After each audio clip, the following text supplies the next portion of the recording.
प्रेरणादायी व शुभ जीवन जगण्यासाठी माझे चॅनल सरळ जीवनधारा सबस्क्राईब करा.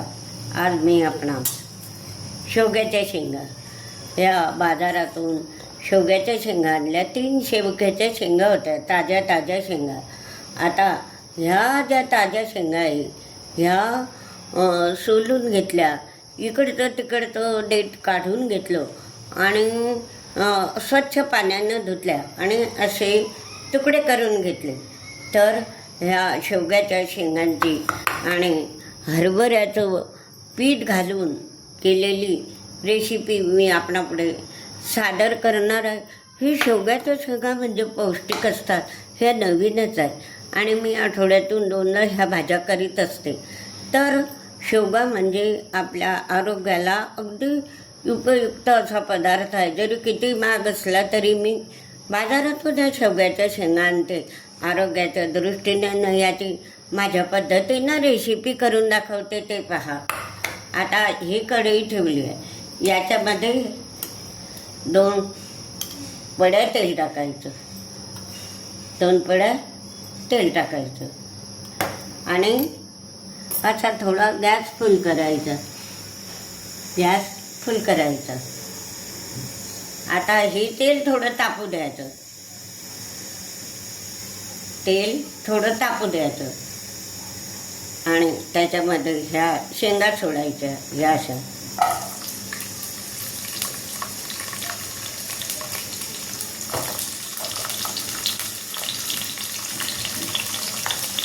सोडायच्या ह्या शेंगाच्या.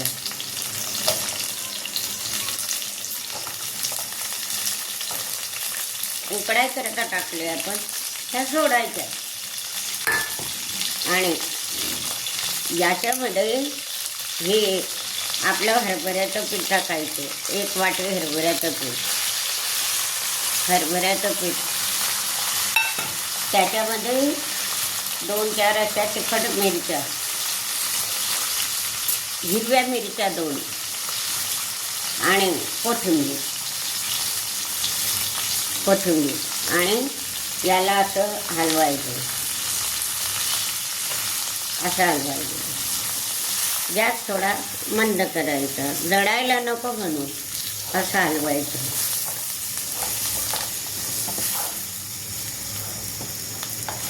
असे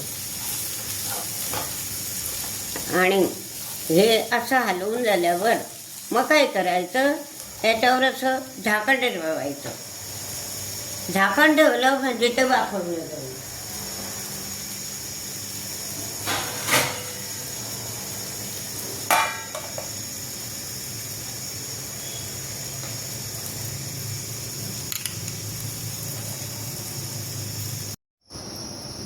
बघा आता हे आपण असं हलवत होतं. कमी गॅस आहे आणि हे शेवग्याच्या शेंगा आणि हे हरभऱ्याचं बघा असं खमंग भाजलं गेलं आहे. आता आपण हे काय करायचं, फिरवलं आहे, कमी गॅस आहे आणि बघा ना कसं खमंग भाजलं गेलं आहे. तर आता आपण काढून घ्यायचं हे याच्यामध्ये काढून घ्यायचं. वांग्यात काढून घ्यायचं.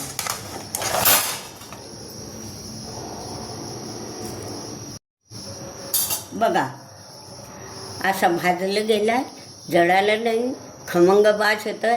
हरभऱ्याचं पीठ, शेवगा हे.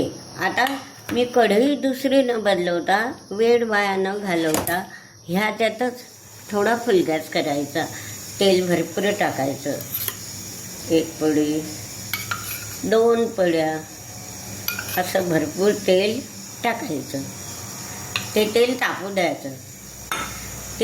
द्यायचं. त्याच्यामध्ये मोहरी टाकायची.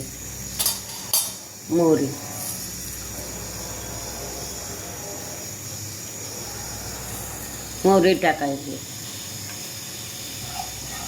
फिरवत राहायचं. तेल तापेल, मोहरी फुटेल.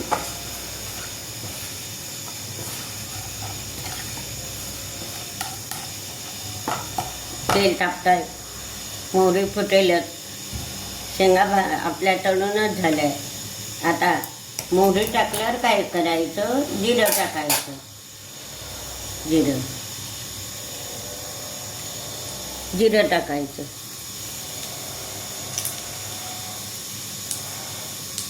मोहरी फुटते फुटते मोहरी.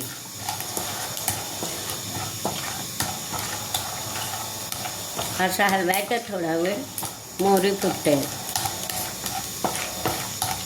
फुटू द्यायचं मोहरी. आवाज येतोय, मोहरी फुटते. जिरं टाकलाय, लाल झालाय, लाल झालाय. फटाफट मोहरी फुटते. आता कांदा टाकायचा.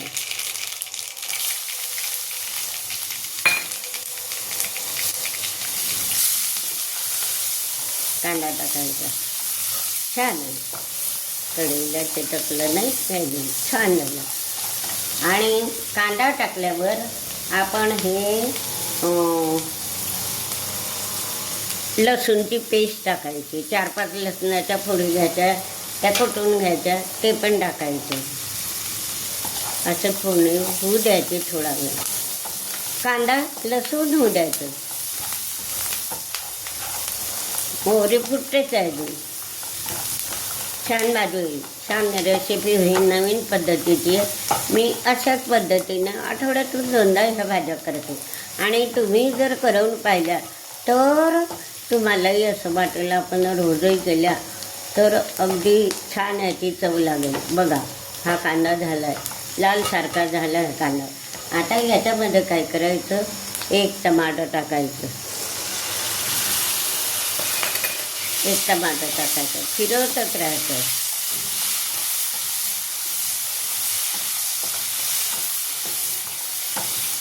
टाकायचं 1 टमाटर. फिरवत राहायचं. चांगलं उद्यायचं.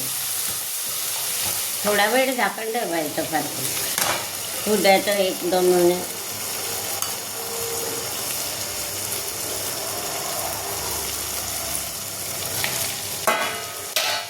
बघा, छान तेलामध्ये तळलं जातात. आता 1 चमचा तिखट टाकायचं.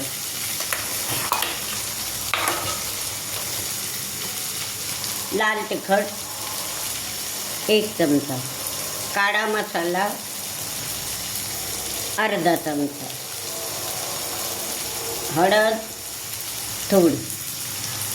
धना पावडर. चवीला मीठ. आता आपण जितकी भाजी करू तसं चवीला एवढं मीठ.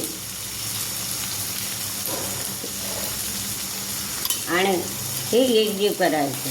परत एकजीव करायचं. जास्त पहा, थोडा कमी करते आता. चांगला झाला हा लगदा. हा लगदा खूप छान झाला आहे. सुंदर वास येतो याचा. आता हा लगदा तयार झाल्यावर याला काय करायचं, हे टाकायचं. आता आपण भाजलेलं हरभऱ्याचं पीठ आणि हे टाकायचं. किती छान वास. नाही काही नाही. थोडा कमी गॅस करते. हलवून घ्यायचं अगोदर. चांगलं असं एकजीव करायचं. भाजीचा वास येतो आहे, ठसका होतो आहे आणि वास पण सुद्धा खमंग येतो आहे. तर अशा प्रकारे ह्या शेवग्याची रेसिपी आरोग्यदायी रेसिपी. शेवगा किती महाग असला तरी आपण घ्यायलाच पाहिजे. आठवड्यातून 1-2 वेळा त्याची शेवग्याची भाजी खायलाच पाहिजे. आरोग्याच्या दृष्टीने शेवग्याचं शेवग्याच्या पाल्याचा झुणकासुद्धा करतात. तर अशा प्रकारे आता हे एकजीव केलं. थोडा वेळ झाकण ठेवते. 1 मिनिट. थोडा फुल गॅस करते.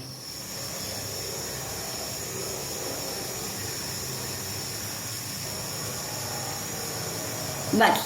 आता काढते. परत काय करायचं, पाणी टाकायचं. परत पाणी टाकायचं. छान झटका होतोय. बघा, कमी गॅस करते.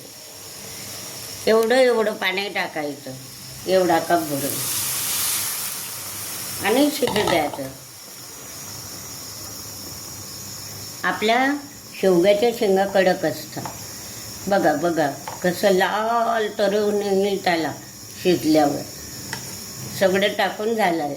माल मसाला सगळा टाकूनच झाला आहे आपला. आणि मग काय करायचं, कोथिंबीर टाकायचं.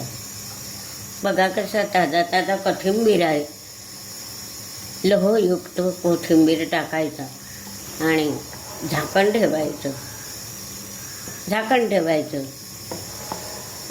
बघा लागलं तर आपण शेवग्याच्या शेंगा आपण वाफवूनच करतो. तर एवढ्या पाण्यामध्ये बघा ना, हरभऱ्याचं पीठ कसं मस्त त्यानं खमंग भाजलं गेलं. आणि त्याच्यामध्ये आता ह्या शेवग्याच्या शेंगा आपण शिजून घेऊ. थोडं 5 मिनिट याला शिजू द्यायचं, झाकण ठेवून द्यायचं. 5 मिनिट शिजू द्यायचं. बघा आता बरोबर 10 मिनिट हे झाकण काढते. गॅस चालू आहे आणि मीडियमवर गॅसवर बरोबर 10 मिनिट हे शेवग्याच्या शेंगा. आणि हे बघा कसं लाल तरण आलं, हे लाल तरण आलं याच्यावर. बघा किती सुंदर रेसिपी तयार झाली. बघा लाल तरण आलं आहे, खमंग वास येतो आहे. आणि शेवग्याच्या शेंगाला 10 मिनिट शिजू द्यायचं. आणि हे बघा, हे 1 वाटी हरभऱ्याचं पीठ होतं, एवढ्या 3 आपल्या शेंगा होत्या, 8 पाव होत्या. आणि ह्याला हे 2 कप पाणी उकळून टाकायचं आणि 10 मिनिट तब्बल होऊ द्यायचं मीडियम गॅसवर. आणि बघा मग असं या भाजीला तरण येतं. बघा किती सुंदर दिसत आहे आणि तरण पण येतं आणि अशी लाल जर्द ही भाजी तयार होते. तर हा गॅस आता मी झाली ही भाजी, लाल जर्द तरण पण आलाय आणि खायला पण खूप खमंग असते, पौष्टिक असते, आरोग्याला उपयुक्त असते. म्हणून शेवग्याची भाजी मी आज रविवार होता ना, म्हणून मटणाऐवजी शेवग्याचीच भाजी केली. आणि असं लाल तरणसुद्धा त्याच्यावर आलं आहे, ते तुम्हाला दिसतच आहे. बघा दिसतच आहे, बघा हे लाल तरण. तर आता आपण गॅस बंद करू शकतो. पण सांगते तुम्हाला, तब्बल 2 कप पाणी उकळून घ्यायचं आणि आपण जो मसाला आलो तर त्यात टाकून द्यायचं. मग 10 मिनिट तब्बल होऊ द्यायचं. आणि अशा प्रकारे हे शेवग्याची हरभऱ्याचं पीठ घालून केलेली लाल जर्द रेसिपी मी आपणापुढे सादर केली. हजारो लोक माझ्या रेसिपीला प्रतिसाद देतात. तेव्हा तुम्ही पण अशीच रेसिपी करून पहा आणि हा व्हिडिओ लाईक व शेअर करा. आता गॅस बंद करते. लाल तरण आलेलं आहे आणि तुम्हाला असं खायला पण देऊ शकते मी. की घ्या कसं तरण, कशी भाजी शिजली आणि छान असा लगदा तयार झाला. तर आपण खाऊया. तो असा वाससुद्धा सुंदर येतो. शेवगा म्हणजे आपला जीव की प्राण असतो. शेवगा पौष्टिक असतो. तर अशा प्रकारे मी आपणापुढे सादर केलेली शेवग्याची भाजी तुम्ही प्रत्यक्ष कृती पाहिली आहे. तुम्ही पण अशीच करा. रविवारी मटण न करता शेवग्याची भाजी अशी लाल जर्द करा आणि आरोग्याला सुरक्षित राखा. आणि हा व्हिडिओ लाईक व शेअर करा.